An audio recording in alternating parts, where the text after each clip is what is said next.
Hello, America. I hope you're doing well. I know that this is my whole ass house. I know you probably like, bitch, I don't want to see your whole ass house. One thing I do want to let you know is I'm kind of on a rush against time. My friend is coming over here at like 5:45. I gotta go get me some cheese because I'm being bougie, making a charcuterie board. So this video will not be edited, okay? And I know you like, bitch, a lot of your videos ain't edited. You right, but don't judge me because I will drag you. That's number one. Number two, this video will not be edited. So after did I say hello, America? I hope you're doing well.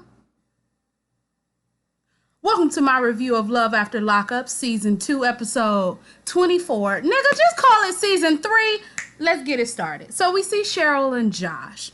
Cheryl, or Carol, if you watch Archer, you know what I'm talking about. Cheryl is 30 years old, and she pictures herself in this beautiful, glamorous life.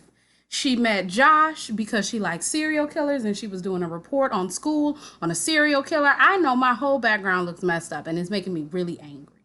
It's making me really fucking angry. But just focus on me. Don't focus on that. And she met him. He sent her a letter talking about, ooh, baby, beautiful. I love you, baby. Sound like Ziad. If you watch 90 Day Fiancé, you know what I'm talking about. Her sister's in the car with her. They're about to go to get her son. She has 3 kids. Her son a birthday cake. Her sister's like, well, since he's a bank robber, do you think he's going to steal from you? She's like, no, he only steals from people who deserves it. Apparently, this man is Robin Hood. He robs from the rich, gives to the poor. Who knows? Her 3 children, the ages are 12, 7, and 3. And she likes him because he's sweet.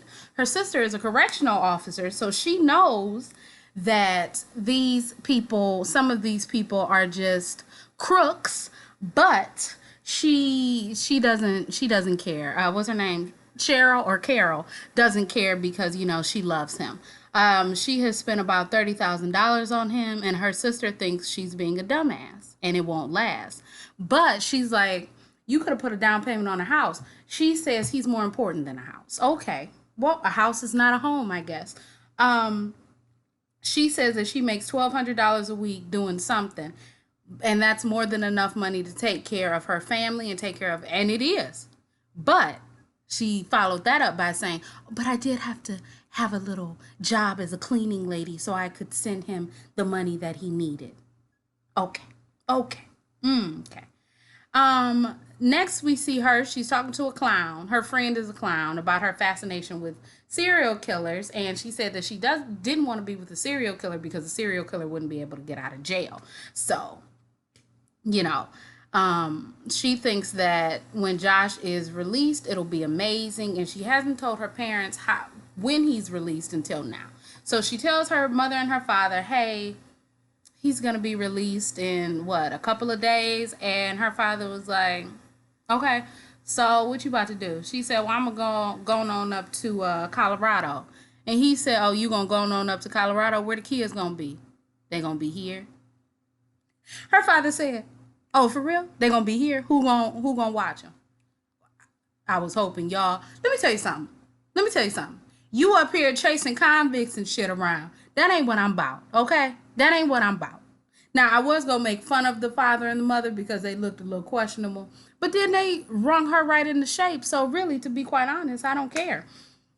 She says that she wants to get married immediately. As soon as he gets out, she wants to get married. Her father is like, her mother and father are like, why don't you why don't you give it a little time, give it about a year? She says no. She wants to get married on a ranch. She wants to have a female longhorn next to her, a male longhorn next to him.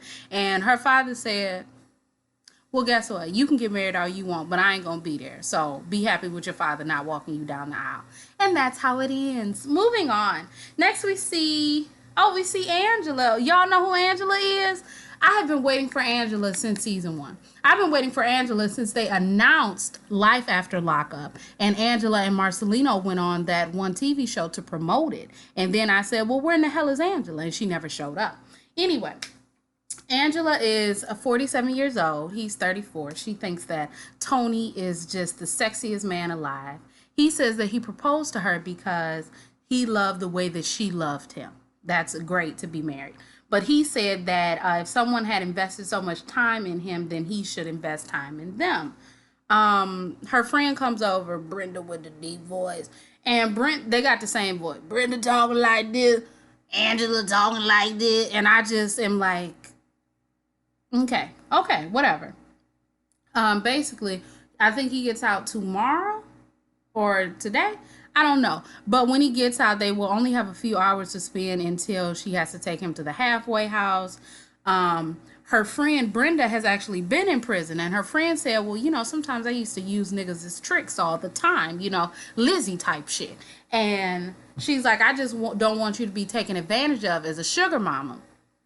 Angela says, I don't care if he takes advantage of me financially, or I'm not worried if he takes advantage of me financially or sexually. Well, girl, don't nobody care if somebody take advantage of you sexually. You know what I mean. Two consenting adults, it ain't really taking advantage. Anyway, I'm sorry, excuse me. Angela says that she spent about $6,000 to $8,000 over the course of these couple of years, and sometimes she wonders why he needs so much money. Why he needs all that money? No, she hasn't. Okay, moving on. Next, we see Vincent. Vincent is 30 years old, and Vincent got them crazy eyes. I told you, you can tell who is crazy by the eyes. You can tell who is crazy by the eyes. And he got them crazy eyes.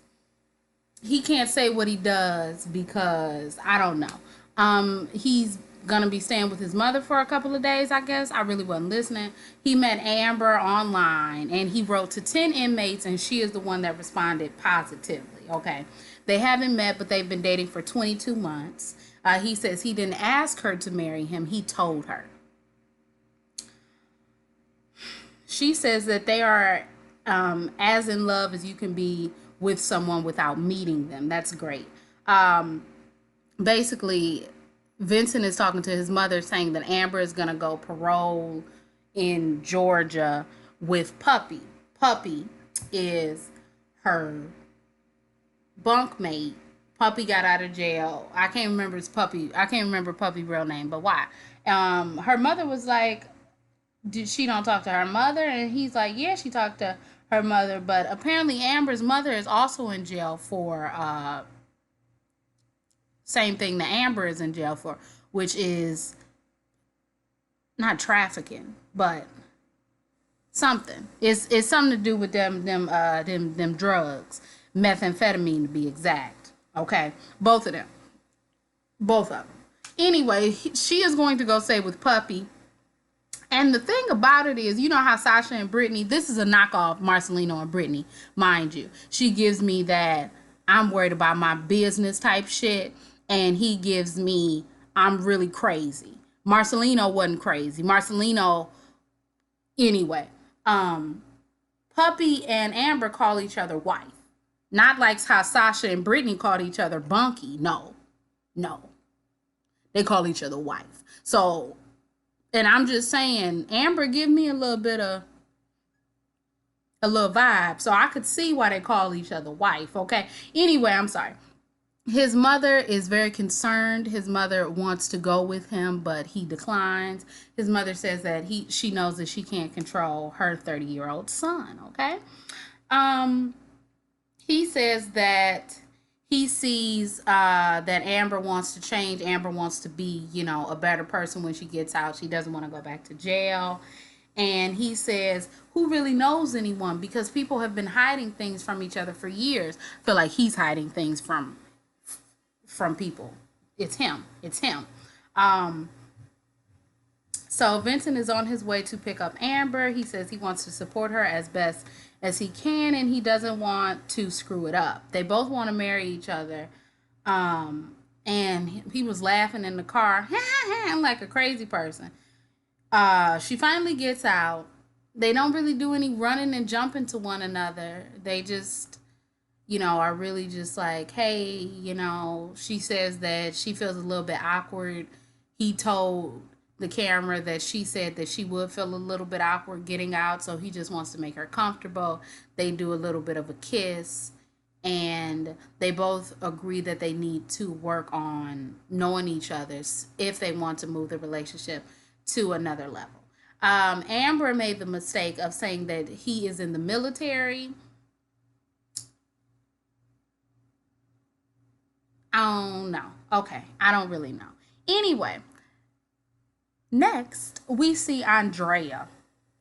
Andrea and Lamondre. Andrea and Lamar. I'm sorry. Andrea and Lamondre, but we gonna call her Drea and Dre. We see Drea and Dre, because I ain't got no time for all this, okay? Drea is 37 years old. She owns a sunglasses line and she has 3 kids. She has yet to tell her sister or her mother that she's dating a convict. Apparently this man was in the news for being like a kingpin type thing. He got El Chapo, not El Chapo, Lord Jesus. He got Tony Montana. I don't know why I did that, because I don't have Tony Montana on my arm. But he got Tony Montana on his arm. You know, he's getting out soon. Dre has never asked to marry her, but Dre has said, "You gonna be my wife." Her mother is coming over to watch the kids because she needs to go and tell her sisters that she's engaged to a convict. Now, one thing that I ain't never heard of, that's why I ain't saying that he moving that way, but I'm saying he might be moving that way. I need to fix this eyebrow. I'm not saying he moving that way, but he might be moving that way, because he said he spent $18,000 on her while he's been incarcerated. And you know what? I approve. All these motherfuckers on this show that's been spending money on these people, she the only one that's made the prisoner spend money on her. You better do that. He said that she's very high maintenance. So he's talking on the phone with her before her sisters come up. They talking about, he gonna get out. She's really happy. They're really happy. Bada bing, bada boom. They hang up the phone. The sisters come up. Some of the sisters' hair looked a mess, but I ain't gonna say nothing, okay? She says that she's engaged. All her sisters are like, "Oh, bitch, you ain't tell me." Then she says, "You might know him." Okay. Then it cuts back to him, and is talking about, how like he was addicted to selling, to making that money. He could make $300,000 in a day. The cocaine used to eat up his hands. He said, "That's crazy. Y'all ain't never heard of that." No, I ain't never heard of that. And quite frankly, I don't never want to hear of it. Okay. Anyway, moving on. She says, "You all," she talking to, I'm moving back to her. She talking to her sisters, and she's like, "You all may know this man. It's Lamondre. Lamondre." And they like, "What the hell?" They all mad, all angry. Then it starts to rain. Was it manufactured rain or was it real rain? It starts to rain. They all go in. Then all of a sudden her mama pop up, and she like, "I thought I left you with my son." One of her sisters called the mother because, "I'm telling mommy on you." That's basically what she said. And Andrea was like, "Why would you tell her? I wanted to tell her." And her sister was like, "Well, I did." Her mama was looking at her like, "What's going on?" And you could see the look in her face. She looked like a little kid. Andrea looked like a little kid who was like, "Mom, you really did find out. I really had hoped that you didn't find out, but you did find out. And I'm really sorry about that." She says that she's done with the negativity. She's done with all of that. So she gets up and she leaves, okay? She gets in her car and she leaves. Girl, I'm not saying be with that man, but at the end of the day, this is the only time I done seen the outsider finesse the insider. So I'm a little bit. Anyway, moving on. Last but not least, we see Lacey. Lacey says she's a Kia model. She's a webcam model. Okay, let's call it what it is. Ain't nothing wrong with a little webcam, okay? She has 3 kids. Why all these people got damn kids? And it seems like she only dates people who, or maybe when the people meet her, then they get bad luck and end up being locked up. She'd have met all her men on the outside and then they all go on the inside. Stay away from Lacey, okay? He basically got arrested for selling drugs to an undercover cop. He got out, then he got arrested for a firearm. So, Her father comes and she's like, I found my ring. Her father's like, oh, cool. So what does that mean? She's like, well, we're going to get married. And her father started playing sirens on his phone, talking about, this what you won't get when you be with him. This was going to happen. And she's like, I'm fucking done, Dad. Just stop. Her father is like, I ain't walking your ass down the aisle because I don't know if I'm going to be cool with this. What, we going to all walk down the aisle in handcuffs and all go to our probation together. Bro, when I tell you, these people in these people's lives said, you doing too fucking much, okay? She says that she has a secret that she has yet to tell her father. So next thing we see her, she's in the car. She's going to get a spray tan when her boyfriend John calls her. John calls her. She says it's been really hard with him not there, and it's just a lot of conversations that they need to have face to face. Girl, you don't need to have these conversations face to face because somebody might punch you in your damn face. I'm really, really, really, really, really, really certain that if somebody would have told me what she got to tell somebody, I would have been, bitch, I'm sorry. I do not condone violence, but just one quick bop right to your fucking face. Anyway, she hang up from John. She like, I love you, baby, bye. He's getting out in 2 weeks. She goes into the tanning salon. Somebody else calls her. She says, my man is calling me. I said, who? Not John. Oh, no, bitch. It's not John. It's Shane. Girl, I need to mess with two men named John. I can't. If I'm messing with a Shane over here, I'm messing with a Shane over there. Because my brain, the way that it works, I would have been like, hey, and hung up the phone. He would have been like, what you say? He would have called me back. Who's he? Well, he can't call back. He in jail. So just play it off. Anyway, Shane is 21. He has a body to die for. Shane got locked up for malicious wounding. I ain't never heard of that. And he got 4 years, but he's getting out of prison tomorrow. He is 21 years old.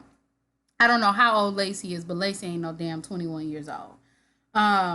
She's told everyone that she's going to a modeling gig tomorrow, but that's a lie. She's going to drive 7 hours to go see Shane when he gets out of prison. And she needs to make certain that she likes Shane before John gets out of prison so she can cut it off with Shane.